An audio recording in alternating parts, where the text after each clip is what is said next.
Welcome everybody to the Boffin Consultancy podcast Business Time Live with Mags, Boland, Murphy. I hope everyone is well. Today we are going to chew the fat with the lovely Joanne Treacy, who is the Director of the Southern Region for Construction, the Irish Construction Federation. We're going to discuss a couple of specifics around the sector. And first of all, I would like to welcome Joanne. First of all, thank you for agreeing to come on here and have the chat with me. It's always good to talk to you, and I suppose I better tell people I know Joanne over 20 years. A long time ago we worked together, and we've both gone off in different paths over the years, and she is doing some fabulous work with the Irish Construction Federation. So Joanne, how are you? I'm great, Mags. Thanks for having me. It's good to talk again. And it's good to hear a Munster accent and a Rebel accent as well. So oh, listen, I won't play up to it too much, I promise. I'll try and keep it neutral. We use it when we have to, Joanne. We use it when we have to. I keep reminding the Munster or the Leinster crew down here of you know, Munster are a lot better. I'll get killed for saying that.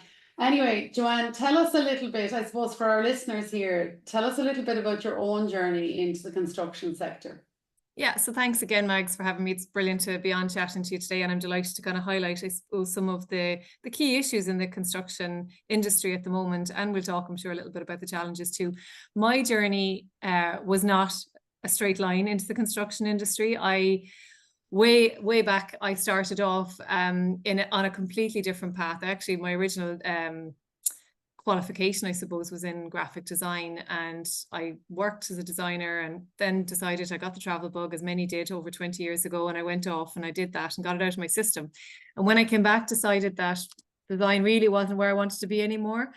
So kind of by default, I ended up working in various areas. I was in, I suppose, first of all, I was in the pharma sector, and that was my introduction. I was working on an expansion project for one of the big pharmas here in Cork with the project engineers and health and safety department. And I suppose that was my introduction to the construction sector initially.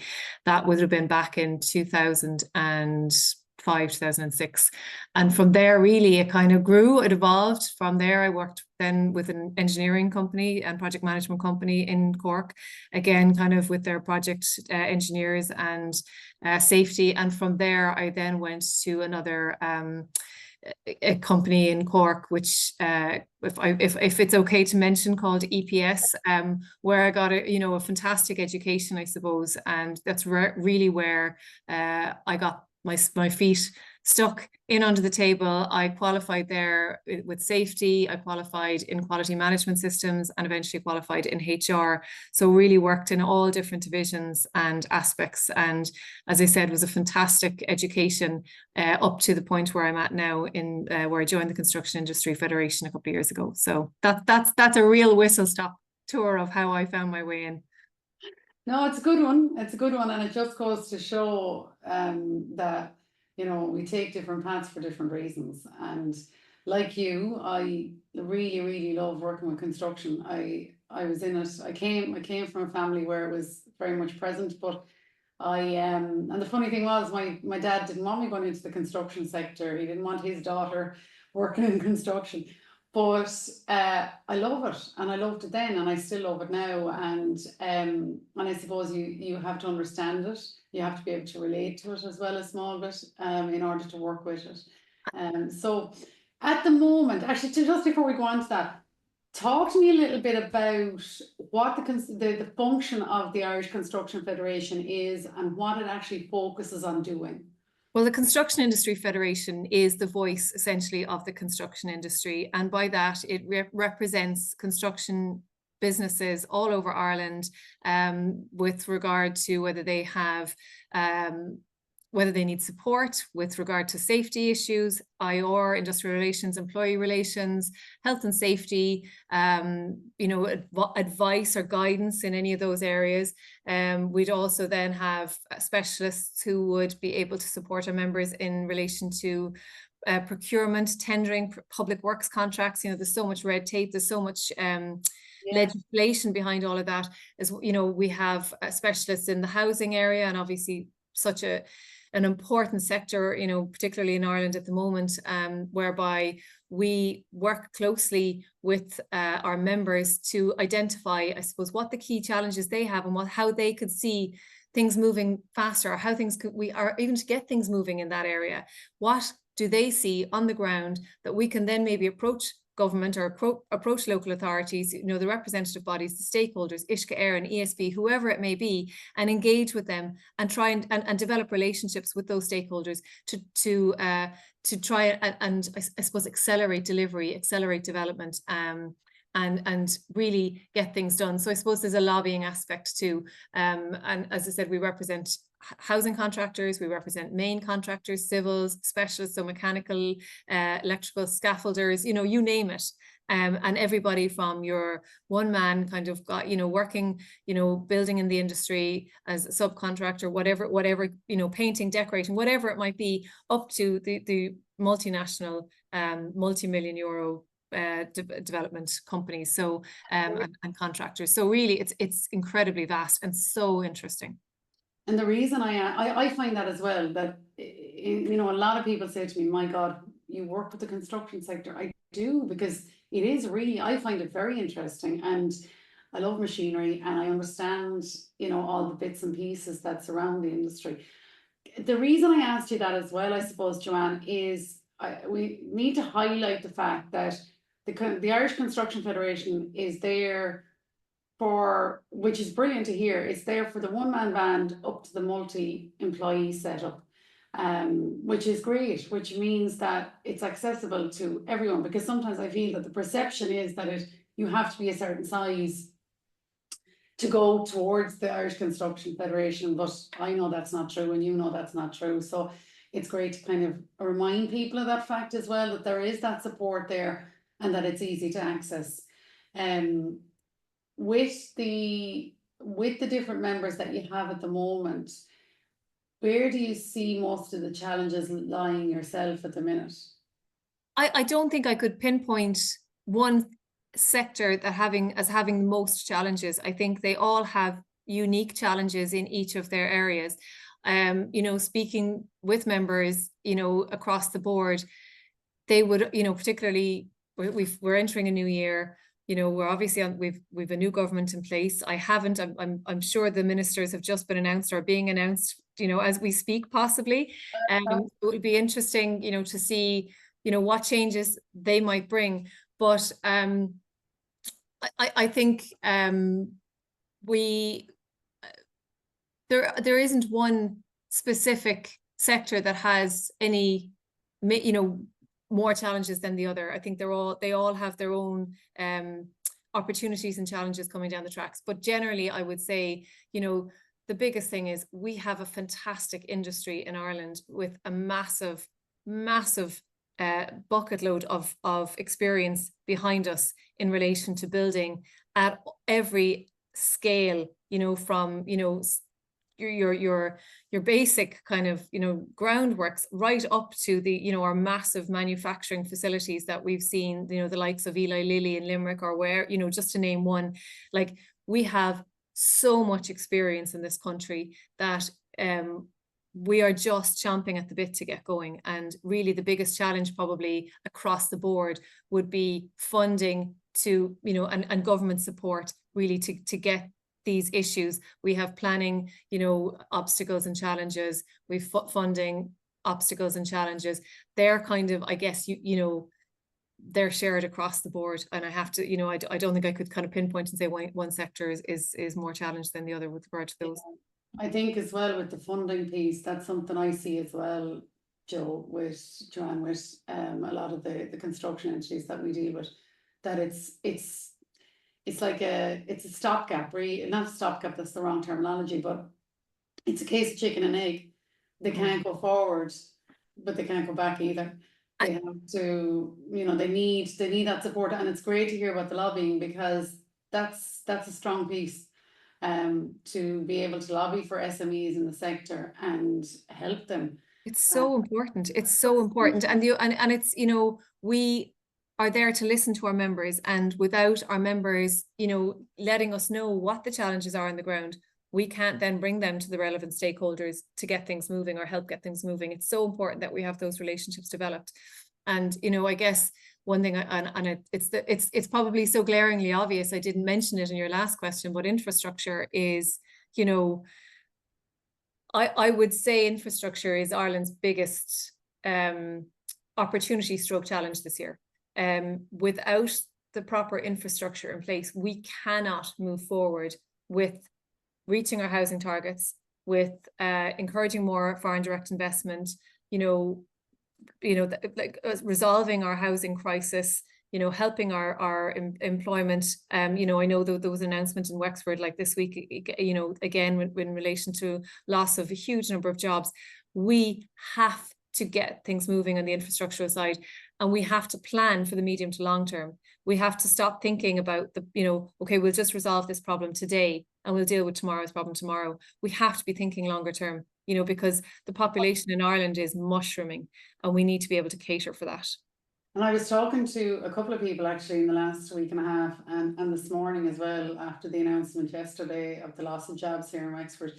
But infrastructure is crucial. If you want to attract investment and if you want to attract new business to a geographical area, you have to make that area attractive. You have to make that area accessible. And you also have to learn how to promote your area and sell your area as an attractive proposition for a prospective investor in terms of an employer who wants to come in. Absolutely. It's a circular economy. Like your foreign direct investment is creating the tax so that we have the money to spend on the infrastructure. So we need to be attracting without the infrastructure, we're not going to attract the foreign direct investment, and without the foreign direct investment, we're not going to have the money to invest. Like, it is completely circular economy. Do you know, Joanne, if I had €1 for every time we've spoken about this in the last couple of months with different people, and you touched on the circular economy there, right? And I didn't think I'd end up talking about this today, but it just goes to show when you let the conversation naturally flow, the circular, like we're doing a lot of work and it's coming up a lot in conversations around circular initiative, and a lot of people think it just relates to green being green, but in actual fact it's more than that. We are already in a circular economy.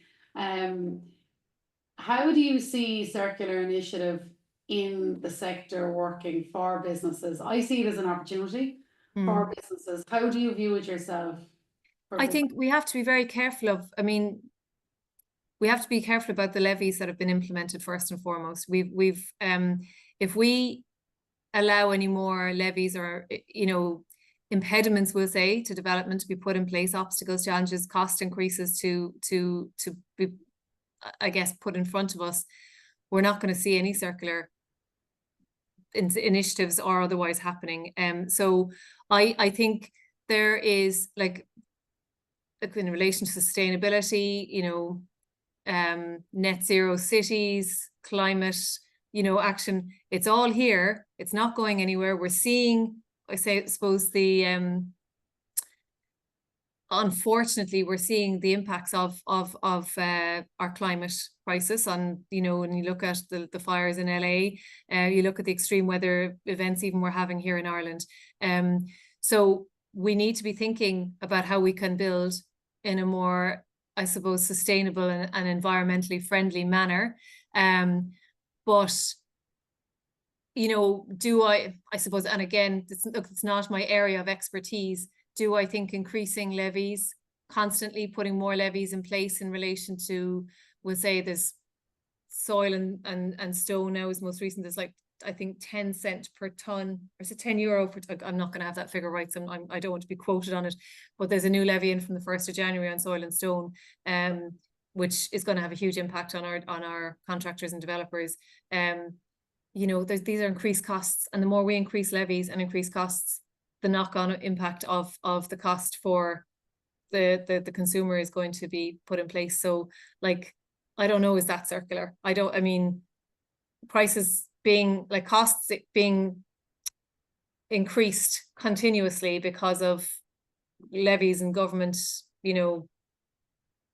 initiatives or whatever you want to call them, impacting the development, which is going to impact the consumer. Like, that's not really circular. I don't see that as a positive circular initiative. And like I heard about the new levies that were announced there in January on soil and stone, and with, you know, with everything, the pressures that are being put on, say, the construction sector, and another sector that's feeling a lot of it is the hospitality sector as well. It's pushing a lot of people out of the marketplace. Yeah. And that's never a good thing, because it affects employment, it affects not just the national economy, but the local economy. And it is very important that the government start listening to SMEs across the board, but they also need to start listening to, in this case, the construction SMEs that are out there. It's not an easy industry to be in. It's not an easy sector to be in, because you're working hard, but you still, as a business owner myself, you still have to pay your taxes. You're not in it. You have to be able, like, it's a business, as you said, at the end of the day, and it's not, nobody's in there, you know, to be, you know, coming out. I don't want to talk about crash, you know, harshly about what profits are made or not made, but at the end of the day, it is a business, and a business has to be run. And as you say, there's bills to be paid. And if costs are going to continue to rise for any business, the knock-on effect is what that business is going to have to charge for its product. Yeah. So that ultimately it's going to hit the consumer most. And what is going to hit the consumer most, without a shadow of a doubt. And we see it ourselves as consumers ourselves, you know. I was laughing. Now this sounds like completely separate, but it is kind of relative to what we're talking about. I was into my weekly shop there before Christmas, and just one thing that sprung to mind was a 4-pack of kitchen roll had gone from 1 something up to 2 something. And it was gradually increasing every week. So when you look at that, and your shop bill is, your shopping bill is a good indicator of where things are going. Fuel costs as well. And I mean, if you're in the sector, if you're in construction, you need fuel to get up and down the road and run your machinery. And diesel is only going in one direction. It is, yeah, you're right. I see that myself going up and down to Dublin. You feel the diesel going in the car, I can tell you. But just on a separate thing, the one thing that has came up a lot last year and the year before for us was sourcing of qualified labour and qualified personnel, and retaining that piece in the business. Do you see any, like, what, first of all, what's your opinion on it? But secondly, do you see any way around that? So my opinion, look, my opinion is based on what my members are saying, and the members are all saying, yeah, look, labor and resources are a challenge. It is, it's absolute, it's no secret that it's, I think it's, the nature of construction is not glamorous, but I have to say, and it's not just me being biased, it's really rewarding. And I think anybody who is in the industry and has remained in the industry for any length of time will talk passionately about the fact that, like, why they stay in it is because it's exciting, it's evolving, they get to see something, they get to see a field go from a field into something fantastic. And whether that's like a housing development where, you know, there's hundreds of families, you know, who can move in and start their lives, or it's a hotel, or it's a manufacturing facility, or a commercial building, or a school, or a hospital. You know, these are people, these are ideas really that are only ever that are planted. And when you're in the construction industry, you get to see them go from the ground up, and that's really exciting. And I think if I could do anything, it would be to be going in and talking to the next generation. So talking about the school, you know, the school goers now, and trying to instill in them how exciting that is. Because I mean, you touched on it a while back, and I know I've gone a little bit off, you know, with what your question was, but I'll go back to it. You mentioned a while back that your dad didn't want you to go into the construction industry. And I think, unfortunately, that's still a really strong feeling out there among parents, and what direction they're influencing their kids to go. And there's still an element of, oh no, you should go to university, or you should go to college and get your, I'm going to put inverted commas, 3rd level education. And they don't see the positives and the benefits and the rewards that their children can get from doing an apprenticeship, and it doesn't have to be necessarily a craft apprenticeship. They don't have to become an electrician, plumber, carpenter, painter, decorator, blocklayer, you know, whatever. They can do apprenticeships now in civil engineering. They can do apprenticeships in quantity surveying, in mechanical engineering. And, you know, and also aside from those real kind of directly relevant or relatable construction jobs, construction companies can't operate without support staff. So you still need your HR teams, your IT, your accounting, your finance, your marketing, you know, so particularly the larger companies, they need all those support teams too. So a career in construction doesn't necessarily mean muddy boots all the time and coming home and being dirty. But like, if that's what, you know, someone wants to do, brilliant, even better.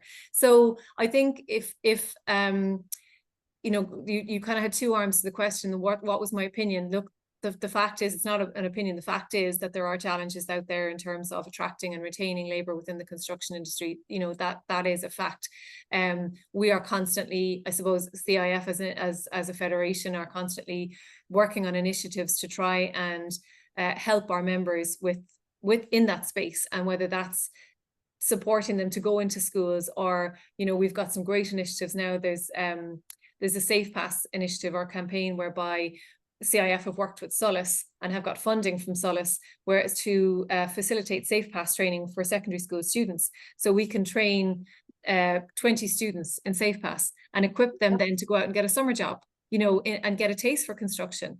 And that's helping create a pipeline then for our construction employers to bring, you know, these students on as summer workers, or even in transition or a bit of work experience, and then kind of give them the taste for it and show them what opportunities are out there. So then they can make an education decision when it comes to 5th or 6th year and they're trying to decide what direction they're going in, and they can decide for themselves, okay, well, yeah, no, I really liked that element of the construction industry, wasn't so gone on that part, or whatever. They can pick and choose. You also have the offsite manufacturing now as well, which is another element of the construction industry.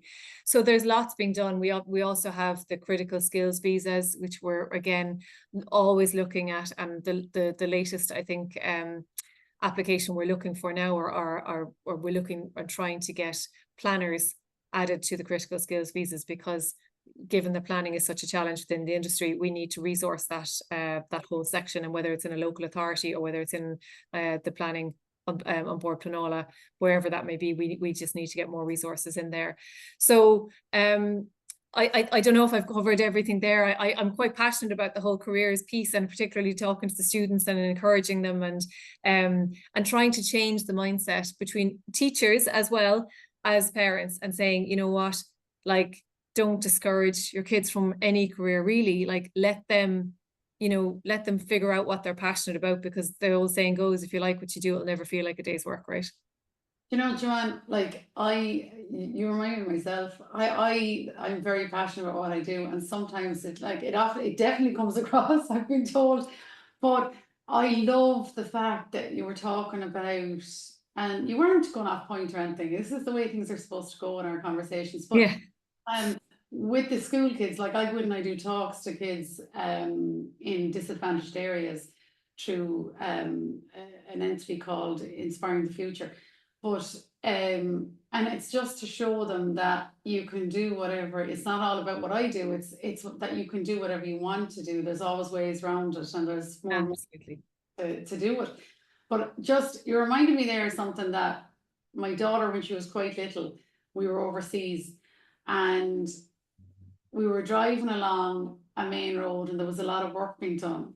Now this is over 10 years ago, and there was a female working in the middle of the road, and she had her tool belt on and the whole lot. And I remember she was 4, and she turned around and she said to me, "Oh, Mommy, there's a woman doing the work with the men. They don't do that at home."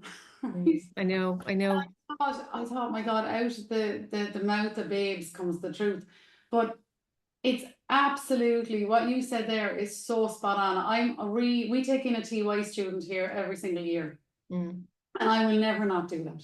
I always follow up and keep an eye on how they're getting on in their life afterwards. And it's more than giving the work experience. I'm always hoping that we open their mind and show them that they can do anything they want to, you know, regardless of what challenges they may have intellectually or otherwise. that it's certainly, if someone had looked at my exam results when I was in Leaving Cert, there's no way they would have put me doing what I'm doing now. There's absolutely no way.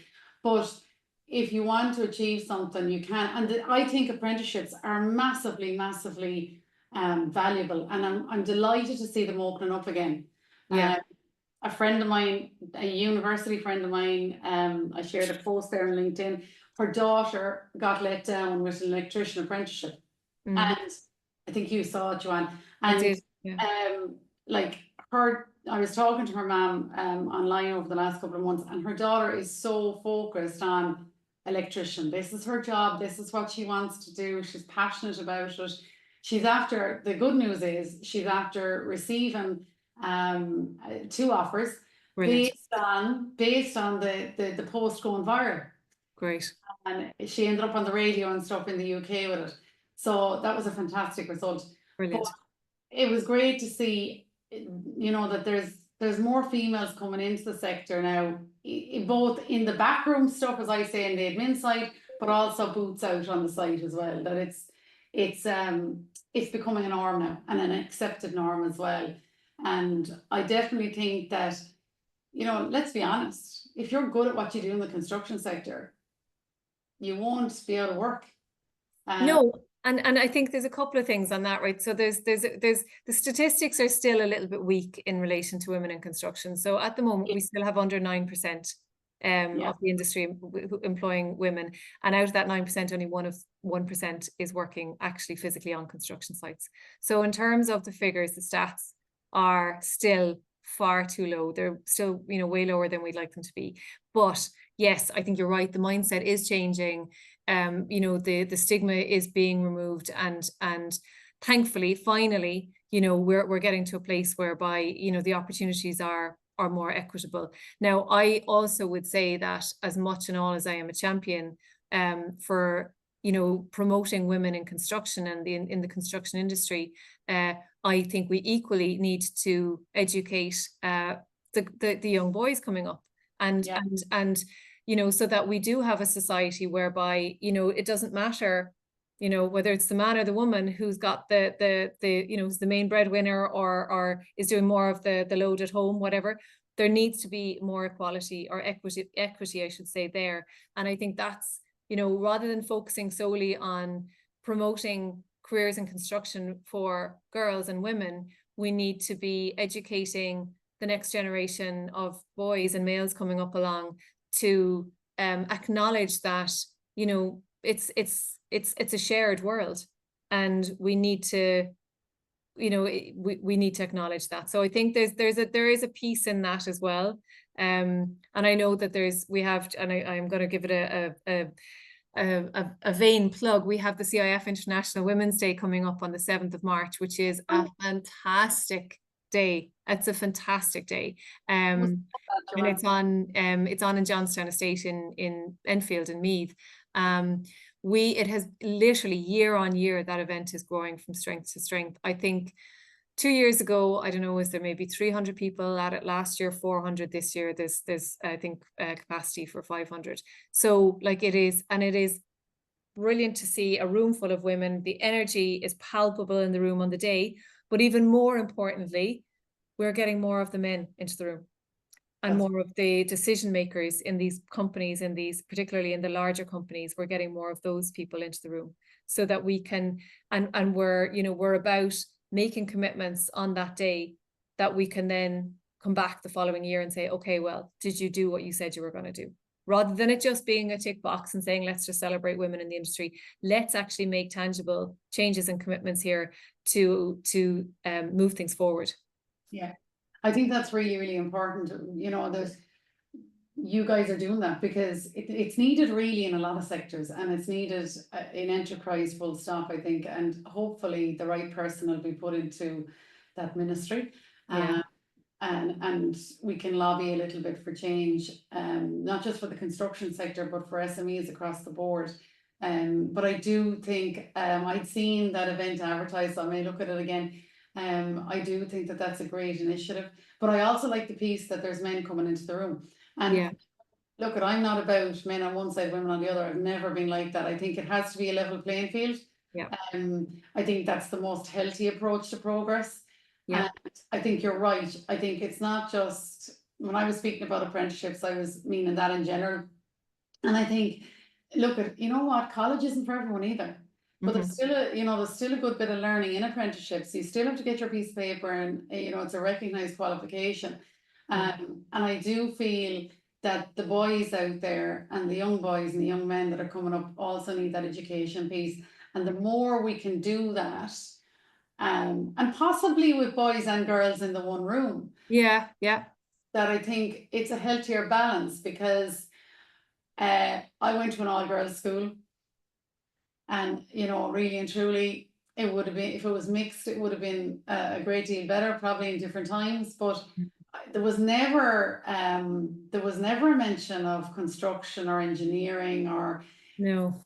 those industries at all. You were more or less told by a guidance counsellor, who usually was a teacher, but not understanding the different sectors they were trying to promote you into.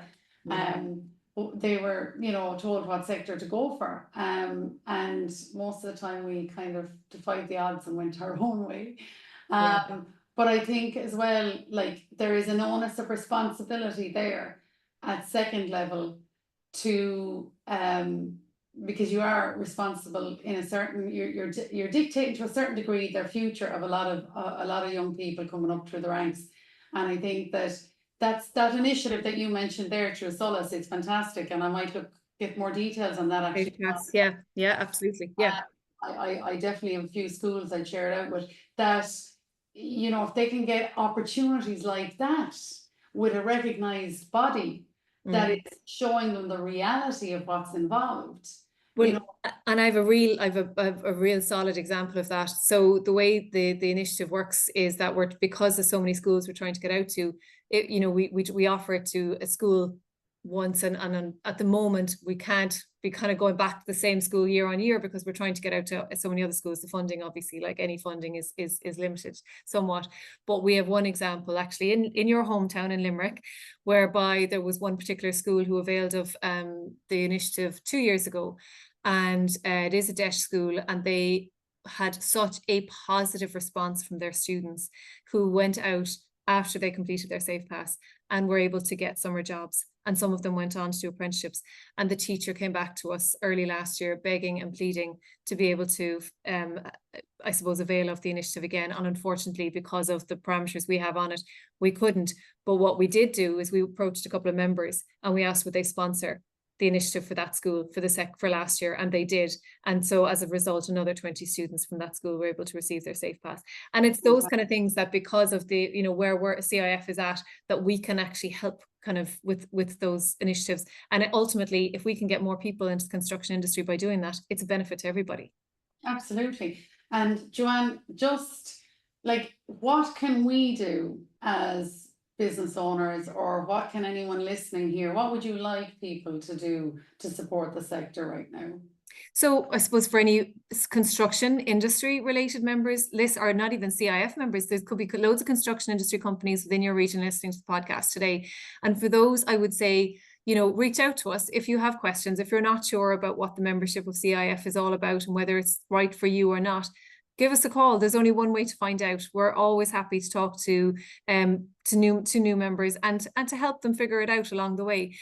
For those members that are listening, get involved with your branch. We have branches in every corner of the country. So particularly in Wexford, we have a Wicklow North Wexford branch specifically. And then we have another branch in the southeast, which caters for south of Wexford, Waterford, and part of Tipperary. So there's plenty of accessibility there. The branch meetings are open to all CIF members. So come along, get involved. We also host events. We have a conference in the southeast every normally around October, November. We have other conferences as well around the country, but specifically, I suppose, for your region. We have a dinner every 2 years, where we can get members into a room and celebrate kind of with each other and stakeholders. So there's lots, and aside from, I suppose, the piece that we talked about earlier with regard to lobbying and engagement with stakeholders. what if I was to ask anybody else, you know, both within the construction industry and outside of it, listening to the podcast today, I would say, you know, the construction industry is strong. It is vibrant. We have a great industry of companies and workers within Ireland who are so capable and so competent. We need to get everybody behind us now to really drive forward the next stage of development for the country. And with that, we need I suppose I would encourage anybody listening to talk to their local councillors, talk to their local TDs and ask what are the barriers in their areas in relation to getting their developments off the ground. Is it funding issues? Are they planning issues? And let's have the conversation, let's bring the conversations to the fore. That's good advice, and it's a good ask. And I think just to remind people as well that we work with businesses all over the country. So likewise, you guys have branches all over the country as well. Yeah. Areas to cover that, and that's all. They can find out that all that information on the CFI website, which I will include with this podcast. Brilliant. Thanks, Megs. Yeah. Joanne, thank you so much for your time. Thank you. It's been a pleasure as always. Not at all. And thank you to all those listening. Have a good day ahead, and we'll speak to you all soon.